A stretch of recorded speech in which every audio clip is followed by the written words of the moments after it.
So welcome back guys to another video, and with the release of the Skyrim Special Edition not too far away, in fact exactly 1 month and 8 days away, I thought why not do a video based around 5 things to know about the remastered version of Skyrim. Also, a quick side note, I will have a normal Fallout video going up either tomorrow or the day afterwards. I know I've been slacking quite a bit, but I do plan on picking it back up in the coming days ahead. But enough wasting time, jumping straight into the video today, and one of the main points that I do want to go over in the beginning, which a lot of you guys will probably know, but I do believe it's one of the deciding factors, or one of the biggest deciding factors in choosing which platform to get this on, and that is mods.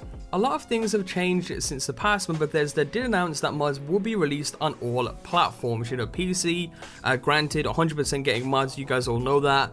Xbox One is also getting mods on release as well. However, with the current situation between Sony and Bethesda, with Sony not approving what Bethesda have in mind in regards to PlayStation 4 mods, it doesn't seem likely that the PlayStation version will in fact release with console mods available. However, this is subject to change. Bethesda did give a few updates stating that if Sony do decide to change their mind somewhere down the line, then the content of mods itself will be available on the PlayStation. And even in some recent updates as well, Bethesda are seemingly working around some kind of PS4 mods that Sony will hopefully approve that will then be available. Whether or not that will be as good or as fluid as the Xbox version is yet to be known, or whether or not that will even be a thing is yet to be known as well. But that seems to be the current situation. Again, you know, choosing which platform, that is going to be a big decider. You know, you have all this additional content of mods that's going to be available on the Xbox One and the PC, and mods do supply thousands of hours of additional content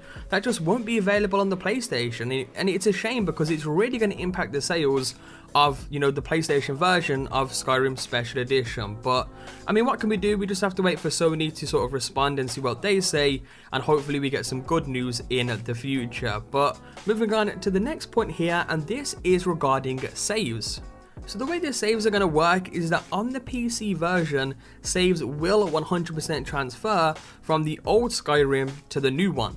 So if you have a character that you specifically like, or a save that you really enjoyed, you can transfer it and use it on the Skyrim Special Edition. Whereas on the Xbox One and the PlayStation 4, that is not the case. You cannot transfer saves or anything like that. You have to start from scratch. There was a bit of a rumor going around that because Xbox One has backwards compatibility, that saves may transfer, but that is not the case. And as well, you know, another quick side note here, you know, Skyrim Special Edition is free on the PC, whereas on the consoles, of course, it is the full retail price of $60. And that leads us into our next point as well, which is how it's available on the PC for free. Now, to be able to get it for free and completely upgrade to the Special Edition on the PC, you have to own Skyrim and all of its add-ons, being Dawnguard, Heartfire and Dragonborn. You can't just own one of them, you can't just own none of them, you have to own all of them to be able to get it for free.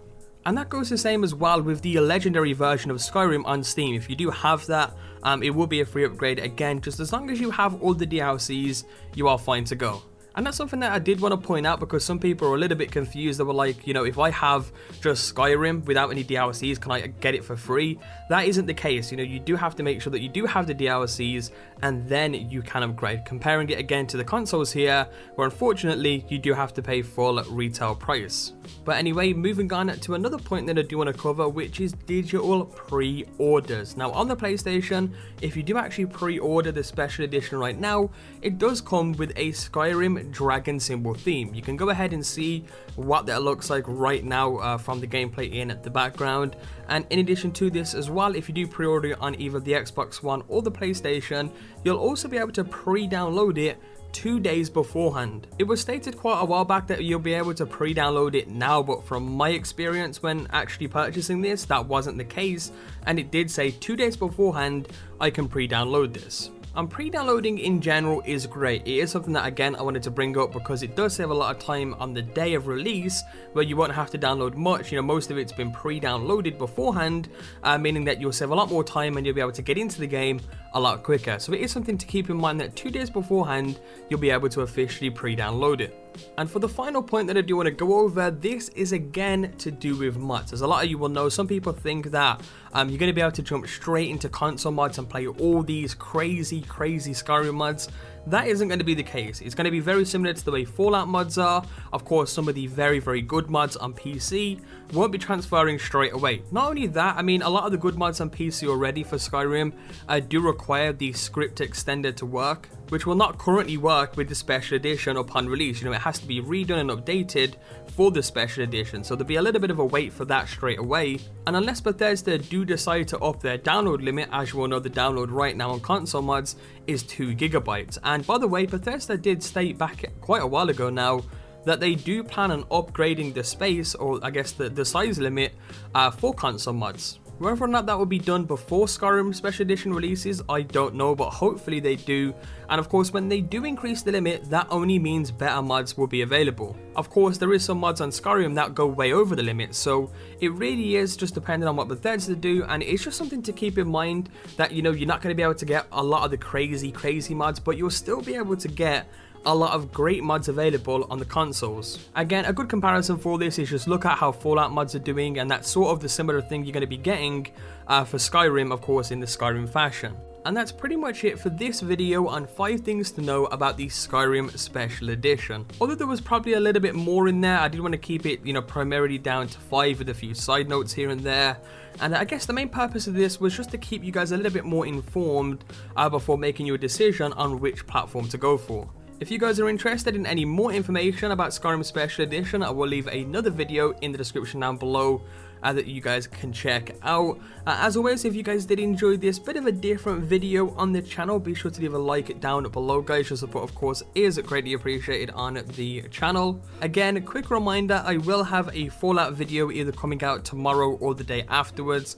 I know I've been slacking, I've been uploading like every other day, but I will try and pick that up for you guys in the coming days ahead. But other than that, I hope you enjoyed, subscribe if you're new, and I will catch you guys next time with a brand new video. Peace out.